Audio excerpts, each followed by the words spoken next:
കുട്ടികളിൽ കാണുന്ന ഒരു ഡെവലപ്മെൻറ്റ് ഡിസോർഡറാണ് മെൻ്റൽ റിട്ടാർഡേഷൻ എന്ന് പറയുന്നത്. കുട്ടികളിലെ മസ്തിഷ്കത്തിന് വളർച്ചക്കുറവ് മൂലം ഉണ്ടാകുന്ന ഒരു വൈകല്യമാണിത്.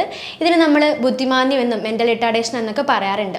ഇവർ നന്നായിട്ട് സംസാരിക്കാനോ അല്ലെങ്കിൽ അവരുമായിട്ട് കൂടുതൽ അറ്റാച്ച്മെൻറ്റ് ഒന്നും അവർക്ക് തീരെ താല്പര്യം ഉണ്ടാവാത്ത ഒരു കാര്യമായിരിക്കും. ഇനി നമുക്കിതിനെ എങ്ങനെയൊക്കെ മാനേജ് ചെയ്യാം? ഒരു ട്രീറ്റ്മെൻറ്റ് ആയിട്ട് പറയുമ്പം മെയിനായിട്ട് ചെയ്യുന്നത് ബിഹേവിയർ മാനേജ്മെൻറ്റും സോഷ്യൽ സ്കിൽസ് ട്രെയിനിങ്ങും വഴിയിട്ട് ഈ കുട്ടികളെ ഹെൽപ്പ് ചെയ്യുക എന്നുള്ളതാണ്. ഹലോ, ഞാൻ സോന, ഹെലൻ ഹാപ്പിനെസ്സിലെ കൺസൾട്ടൻറ്റ് സൈക്കോളജിസ്റ്റ് ആണ്. കുട്ടികളിൽ കാണുന്ന ഒരു ഡെവലപ്മെൻറ്റ് ഡിസോർഡറാണ് മെൻ്റൽ റിട്ടാർഡേഷൻ എന്ന് പറയുന്നത്. കുട്ടികളിലെ മസ്തിഷ്കത്തിന് വളർച്ചക്കുറവ് മൂലം ഉണ്ടാകുന്ന ഒരു വൈകല്യമാണിത്. ഇതിന് നമ്മൾ ബുദ്ധിമാന്ദ്യമെന്നും മെൻ്റൽ റിട്ടാർഡേഷൻ എന്നൊക്കെ പറയാറുണ്ട്. അപ്പോൾ ഐക്യുവിൻ്റെ അടിസ്ഥാനത്തിലായിരിക്കും ഇത് കുട്ടികൾ ഉണ്ടോ ഇല്ലയോ നമുക്ക് മനസ്സിലാക്കാൻ പറ്റുന്നത്. ഐക്യു ലെവൽ എന്ന് പറയുന്നത് 70-75 കുറവാണെന്നുണ്ടെങ്കിൽ തീർച്ചയായിട്ടും ഇവർക്ക് മെൻ്റൽ റിട്ടാർഡേഷൻ ഉണ്ടെന്ന് നമുക്ക് പറയാൻ വേണ്ടി സാധിക്കും. ഐക്യുവിൻ്റെ അടിസ്ഥാനത്തിൽ മൈൽഡ്, മോഡറേറ്റ്, സിവിയർ, പ്രൊഫൗണ്ട് എന്നിങ്ങനെ നമുക്ക് തിരിക്കാൻ പറ്റും. ഇത്തരം കുട്ടികളുടെ വളർച്ച എന്ന് പറയുന്നത് വളരെ താമസിച്ചായിരിക്കും ഇവർക്ക് ഉണ്ടാവുന്നത്. അതായത് ഇവർക്ക് വളർച്ചയുടെ ഓരോ ഘട്ടങ്ങളും തരണം ചെയ്യാനായിട്ട് വളരെ ബുദ്ധിമുട്ടായിരിക്കും.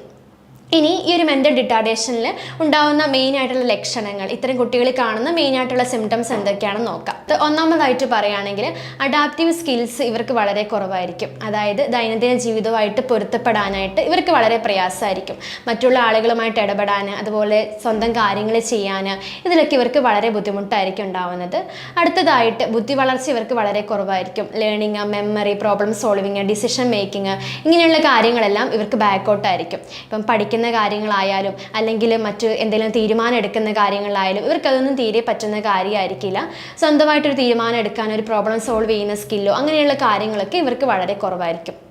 അതുപോലെ തന്നെ മെയിനായിട്ട് ഇത്തരം കുട്ടികളിൽ കണ്ടുവരാനുള്ള ഒരു പ്രശ്നമാണ് ഡെവലപ്മെൻറ്റൽ ഡിലേ എന്ന് പറയുന്നത്. 1 വയസ്സായിട്ടും ഇവർക്ക് നടക്കാൻ പറ്റാതെ വരിക, 1.5 വയസ്സായിട്ടും ഇവർക്ക് ഒരു വാക്കുകൾ പോലും ഉച്ചരിക്കാൻ പറ്റാതെ വരിക, ഇതൊക്കെ ഇത്തരം കുട്ടികളിൽ കണ്ടുവരാറുള്ള ഒരു പ്രത്യേകതയാണ്. അതോടൊപ്പം തന്നെ ഇവർക്ക് വളരുന്നതിനനുസരിച്ച് ഇവരുടെ രൂപത്തിലും ചില വ്യത്യാസങ്ങളൊക്കെ കാണാൻ വേണ്ടി സാധിക്കും.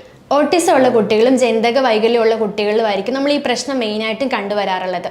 അതുപോലെ തന്നെ ഇവരുടെ പുവർ സെൽഫ് കെയറിങ് ആയിരിക്കും ഇവർക്ക് ഉണ്ടാവുന്നത്. സ്വന്തം കാര്യം ചെയ്യാൻ വേണ്ടി ഇവർക്ക് വളരെ പ്രയാസമായിരിക്കും. സ്വന്തമായിട്ട് ഡ്രസ്സ് ഇടുക, അല്ലെങ്കിൽ ബുക്സൊക്കെ ബാഗിൽ എടുത്തു വെക്കുക, ഇങ്ങനെയുള്ള കാര്യങ്ങളൊന്നും ഇവർ ചെയ്യുന്നുണ്ടാവില്ല. 6 വയസ്സായിട്ടും സ്വന്തമായിട്ട് ഒരു കാര്യം പോലും ചെയ്യാൻ ഇവർക്ക് പറ്റുന്നുണ്ടാവില്ല.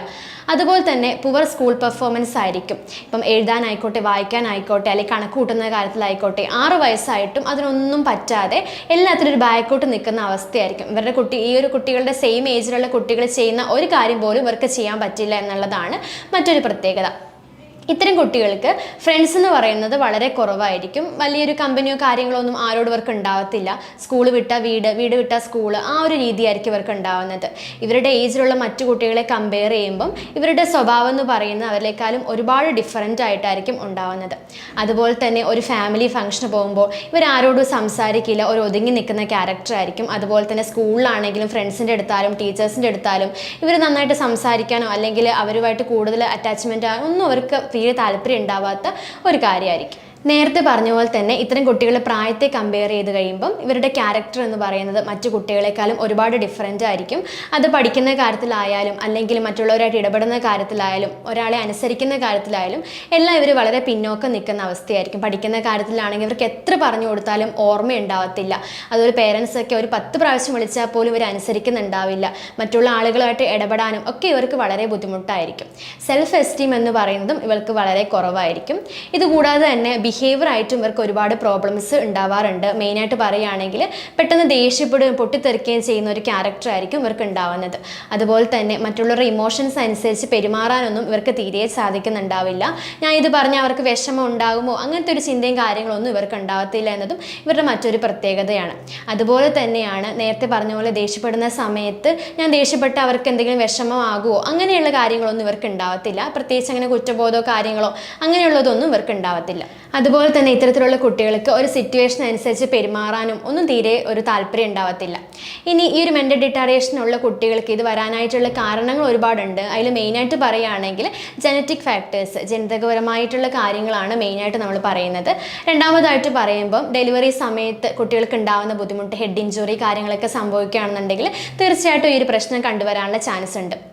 ഇനി നമുക്കിതിനെ എങ്ങനെയൊക്കെ മാനേജ് ചെയ്യാം? ഒരു ട്രീറ്റ്മെൻറ്റ് ആയിട്ട് പറയുമ്പം മെയിനായിട്ട് ചെയ്യുന്നത് ബിഹേവിയർ മാനേജ്മെൻറ്റും സോഷ്യൽ സ്കിൽസ് ട്രെയിനിങ്ങും വഴിയിട്ട് ഈ കുട്ടികളെ ഹെൽപ്പ് ചെയ്യുക എന്നുള്ളതാണ്. അതുപോലെ തന്നെയാണ് ഈ കുട്ടികൾ ഇങ്ങനത്തെ പ്രശ്നം കണ്ടുവരുന്നുണ്ടെങ്കിൽ തീർച്ചയായിട്ടും നല്ലൊരു മെൻ്റൽ ഹെൽത്ത് പ്രൊഫഷണലിനെ കൺസൾട്ട് ചെയ്ത് ഇൻ്റലിജൻസ് ടെസ്റ്റൊക്കെ നടത്തി അവർക്ക് ആവശ്യമുള്ള ട്രീറ്റ്മെൻറ്റും കാര്യങ്ങളും പ്രൊവൈഡ് ചെയ്യുക.